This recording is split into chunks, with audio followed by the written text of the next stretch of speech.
You are about to tune in to another episode with Devin Papillion. She is a copywriter who works for herself. Originally, she took place in our apprenticeship program at Tacks Collective, and now she's coming back to share some knowledge that she's learned along the way with her career journey and experiences. So, thank you for tuning in, and we're about to kick it off.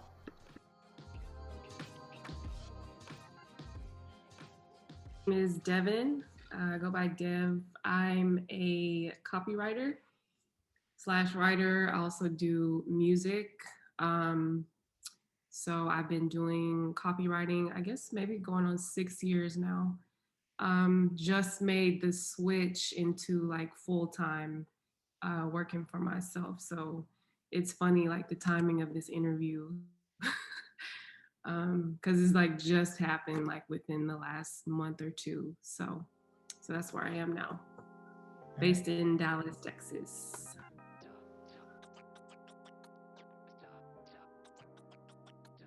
Now this it was new when I first started. I kind of was just doing like, um, I guess, long form kind of like feature writing. I really didn't know what copywriting was when I started, to be honest. I just knew that that's where the money was, and I guess my whole goal was to kind of, my question was, how can I, find or do something that I like or use my craft in a lucrative way to be able to like support myself. So copywriting is basically mainly in the advertising and marketing field. It's basically any written content that you see, um, any design or any ad that you see anywhere, whatever the written content on that, that's basically copywriting. It's a really big umbrella because you can, I mean, it's really limitless, the kind of stuff you can do. I do everything from newsletters and email campaigns to 5,000 word blog posts for, companies that need content. So I think that's what makes it such a lucrative field. But that's basically what it is, just writing for people who need written content. I think the first thing I would say is I feel, because before this I was doing insurance claims full time, and I think the first thing that comes to my mind is freedom. I get up about 5 or 6 a.m. and I go to the gym. I have to do that first. That's what gets, the juices going. I get back here maybe about 8 a.m. and I take my time, just getting ready for the day, showering, and I'll, maybe meditate, cook some breakfast, and put some music on.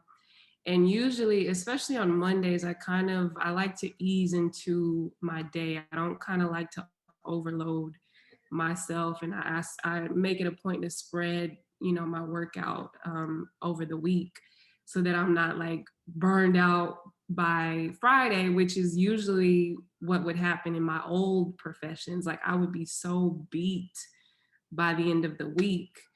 So yeah, I just kind of ease into my day, and I take many breaks. I take naps. I'll take a meditation break. I'll sometimes I split up my day to where, I'll do a few hours in the morning, take a big break, maybe watch a movie in the middle of the day, come back around 5 or 6 at night and kind of work. So that's really what it's all about. It's that freedom that I was able to create for myself so that I could be productive, and create quality content. So that's usually how it is. I just basically do what I want to do and work at the same time. Yeah, that was music. Now that I think about what I do throughout the day, and also I think you see my keyboard, I start my day with that. I'll kind of sit at the piano and just kind of, play around, and or I'll pick up my violin and kind of just, ease into. But I really think that's why I was so adamant about creating this for myself, because those things are important parts of my day. I'll always be an artist. I'll always be someone who has to do or have music. But really what I think it does is it creates that expansion or that extra, realm of awareness in my mind, so that I'm able to, if I'm working on content, I can dig deeper and I can kind of, find different ways to approach things. And I think that's what music does for me. It gives me the creative, intellectual freedom that I could just kind of pour into my work. So having the freedom to do that is definitely important for me too.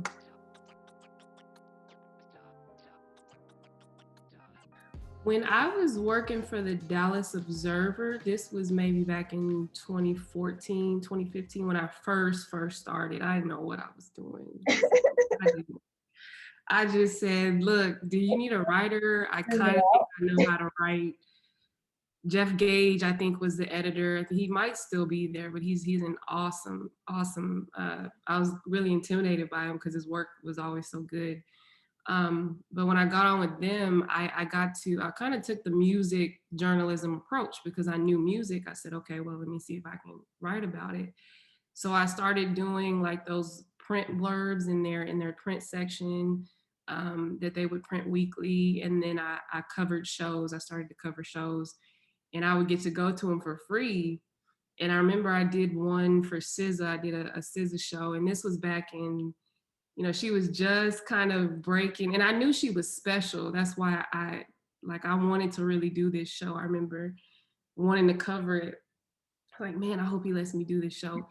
And I got to go free, and I got to see her, and just to be able to because I love music, first of all, and to be able to watch that and see somebody, in their element and being free in what they do and expressing themselves. And then, I get to go and create a story about this. Like, I get to write about it. Like, man, sign me up. It's like, taking a blank canvas and just kind of and I had to do some research about her, and I got to learn, her story up until that point. And it was an amazing, and I met some people at the show and the energy, and just, that was probably one of my most favorite written pieces or projects that I probably ever had to do. So, and I've done, I think Sam Smith, I did at one point, I did his show. I did Charlie Wilson, which was crazy because I'm old school. I love, I get it. R&B. I did Talib. Yeah. I'm there. That was a fun show. And I did a Talib Kweli. I don't know if I'm even saying his name. I don't know if I'll be saying it right. I did his show, the Brooklyn rapper. And then I did, who else had I done before? There's one other, I can't remember, but those are my favorite. The SZA show and the Sam Smith and Charlie Wilson. Those were a treat. So.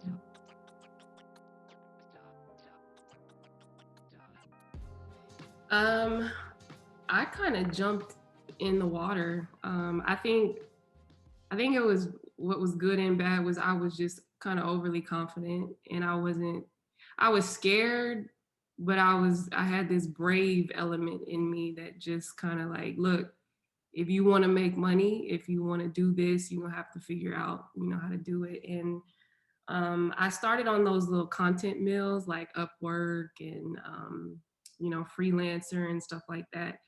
I mean, getting next to nothing, like pennies on the dime. I'm talking about I was doing stuff for I don't even want to tell you what I was. And the work wasn't that good, the quality, but I knew I was learning. But see, I knew what I was doing because I had gotten my first few set of testimonials and kind of started to build some credibility. So if I was going to go after the kind of clients that I wanted, what would make them believe me? Well, I kind of had a little portfolio. I got some testimonials. And then from there, I just started fishing for, different stuff that I would like. Now, this was prior to Brass Tacks, before I found Keisha. But when I got there, that's when my world changed, because that's when I realized I don't know anything. I don't know. And I was like, okay, Dev, sit down, learn some stuff. And but yeah, that was really the gateway that really kind of set me on the path to be able to really do this. So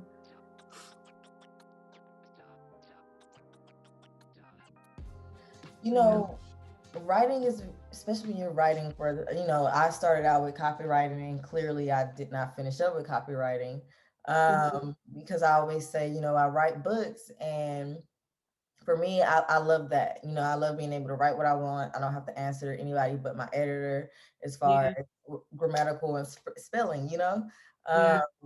but with copywriting, you are really writing for someone else. But working with you, you had a natural intuition for it. To where I don't Yeah. even know, we came in at the same time. I started with copywriting, and I was like, I don't think I'm a copywriter. No, no, you know what's crazy about that? At the same time, I'm thinking, dang, this girl really knows her stuff. Like, what am I doing? Because you had like this technical side of it that I was kind of like, oh, I just know I like words. I don't know.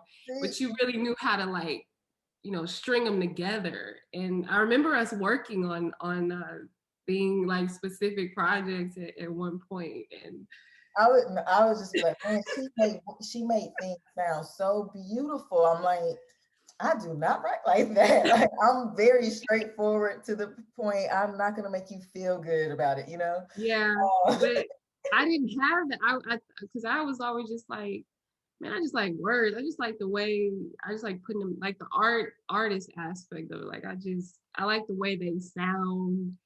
And I didn't know all that technical stuff and writing for other people and I would just be like, why do these clients want it like this? And that's what I had to get over because it's for the client, it's not for you.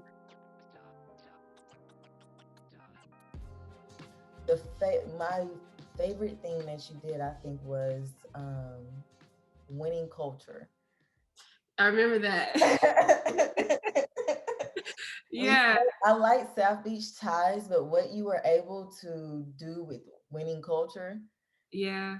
And you know what? I really liked South Beach Ties because I kind of got a chance to get creative with I remember specifically, I think it was the product description, or I think they kind of wanted this element of humor in it.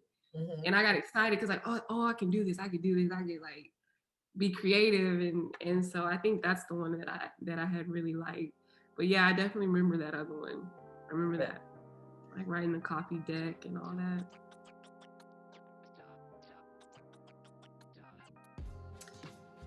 I still don't know if I'm good, but I wouldn't say that. I feel like every day I still there's stuff I need to learn. But I think it was really recently when because first of all, I'll tell you this. At the end of 2020, I was probably the roughest season that I'd ever been through. I resigned from my full-time job with nothing. I had rent to pay, I had a car note, I had to eat, but I had gotten to that point.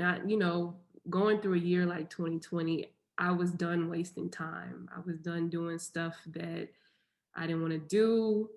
And it wasn't paying me. Like I wanted freedom. I knew that there was stuff that I still needed to do and I needed the resources to be able to do that.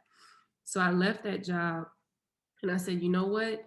I'm gonna just step out on my faith. And I have enough confidence to where I've been doing this about 5 or 6 years. I kind of know the market. I kind of know how to position and price myself. I just have to believe it because I would struggle with doubt and just not believing that I could actually do this. So I said, you know what, I'm gonna just do it. Whatever happens, happens. So when I went through about 40 days of sheer agony, just fear, and I didn't have any money. I was like hustling. I had to go back to my Uber hustle. I was like exhausted. I was like, if I get something, I don't even know if I'll be able to do the work because I'm so tired from hustling. But on or around about the 40th day, I was sending applications out, like, and I kept track of every single one. Rejections started coming in. But this one company, just when I was about to give up, I swear I'll never remember this. It was like a Friday night, and I was like, I might have to put in some applications for another claims job. The guy at one of this company, he emailed me and he wanted me to do like some tests article or something like that. I got up, I did it right then. It was like a Saturday. It took me a few hours. I sent it back. The following Monday, he called. He said, I want to set up a call to talk to you. And then we did the call, and I kind of thought, I was like, okay, well, I'd already gotten some rejections. I said, okay, another one bites the dust. I'll keep going. I didn't think that he would. 20 minutes later, he contacted me. He said, we want to move forward. And I gave him, he said, what would your salary expectation, what would you want, for this kind of project or this job? And I went kind of high. I'll be honest. I was like, ooh, because I learned the hard way in the past. If you don't go, you kind of, so I thought that's what did me in, because he said, okay. And I said, shoot, I went too high. I don't know. He, maybe like an hour or so later, he said, you know what, we can't quite do this, but we'll go quite here. And it was still high. It was like I would be able to pay my rent. And I said, deal. I said, I'm more interested in paying, building the relationship and doing the work than I am, and that's what saved my life. Literally, Cece, that's what saved my life. And I think at that moment, I said, if I just did that, then I can really do this. And then sure enough, after that, clients started coming in. I think you even referred me to, they just started coming from, now I have clients all over the country, and I'm on calls with people all over the world. And it's just like, sometimes, some days I have more work than I can handle. But I think that it was with that client that I knew, like, okay, we could probably really do this. So Right. now, see, that's where you that's your, like, I wish I had those skills. I really had to train myself, because I can lose track of time easy, and I can lose track of a day really fast. But what I've started, I kind of, for me, I have to stay ahead. I keep a very, very detailed checklist in my little notes folder here on my computer. And I know before the day comes, I know exactly what needs to be done. And I think another important thing is I have to know about how much time each thing will take me. That's how I manage it. Because I think it's important, because you're not kind of like on an hourly basis, or an hourly, how the world tries to run on this hourly. This is not like that. It's more about, you have to really kind of go into it, and you got to step away, and you got to come back. That's what writing is. You have to, so you have to allow for that time for writing, and then rewriting, and then proofreading. So I kind of have a good idea of what time, how much time that takes, and I just kind of schedule accordingly and stay ahead. But because if I get behind, it's over for me. Hey, So I have to, like, I gotta stay like one step ahead of myself. Like, so. That's good. I'm glad to hear that my project management and all my time management workshops and Those what was it? Those workshops that you did, yeah. like those productivity and organization, girl. I'm so glad to hear. Every time somebody takes that class, they like, man, that changed my life.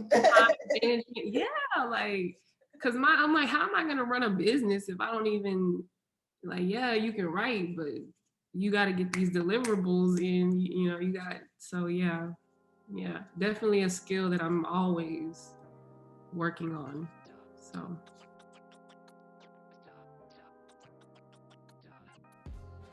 I've had so many. Jesus. Biggest. I wouldn't say, because most of the mistakes I've made have ended up benefiting me in regards to clients and projects, because that's how I learn. But I would say the biggest mistake, and I've done this plenty of times, but I've now learned my lesson, is leaving a secure, I guess, job or place before I actually had, the stuff in my stuff in order. Because in a creative field like this, it's very hard to do it in survival mode. It is almost nearly impossible to do something like this when you're in survival mode. And I was in survival mode for years because I was so stubborn and so like, no, I can really do this. I don't need a job. I can do it. But making decisions like that has almost like left me like literally homeless because so I definitely think patience comes in with that too, to be patient long enough to, get my ducks in a row before I make decisions like that.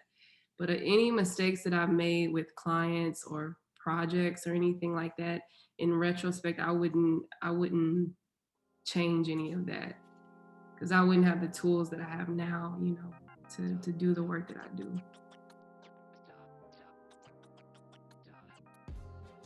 Deadlines are important. Now, I wasn't all that can be a big mistake. Missing a deadline, that you'll lose a whole client, a whole relationship. And if I had to name like, big, it would probably be missing deadlines. And that's what I would struggle with because I didn't have no time management skills. So yeah, deadlines would probably be one of the big ones. Yeah.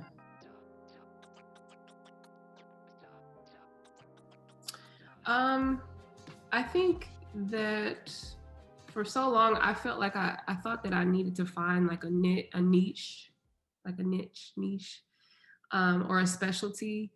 And I think going into the field, it's easy to feel like that because there are so many things that you can do. But I would say don't limit your scope of or your specialty. I would say try everything. I've done everything from feature stories to 200-word little product descriptions. Do it all, because I think that's really it'll take you a while to find your groove. It will. That's just fact.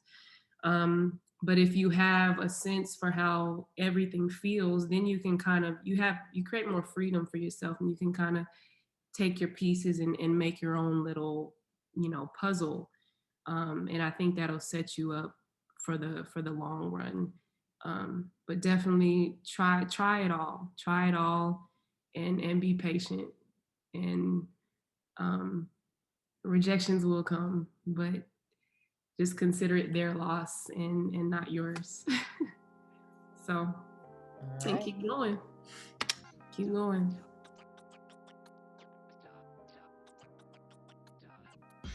Well, thank you so much for joining us for this interview. It's been a blast rehashing some of our times together and just really learning more about your journey. And I just want you to keep going in everything that you do. The music I listen to, can't wait till you release something new anytime. Yeah, now I have the time and so much I want to do with that now. And I'm so thankful to have the resources and all that stuff. So thank you for supporting as always. Great. Anytime you're performing. Thank you for tuning in to our latest episode of the So You Want to Be series with copywriter Devin Papillion. We really enjoyed learning more about her career journey, and we're happy she decided to share it with us. Next week, don't forget to check us out. You will be learning more about copywriter Adrien Palmer of Brass Tacks Collective. You can follow us or visit our website at www.btfoundry.org. You can also follow us on Instagram, LinkedIn, and Facebook just by searching for BT Foundry. Once again, thanks for tuning in, and we look forward to seeing you next week.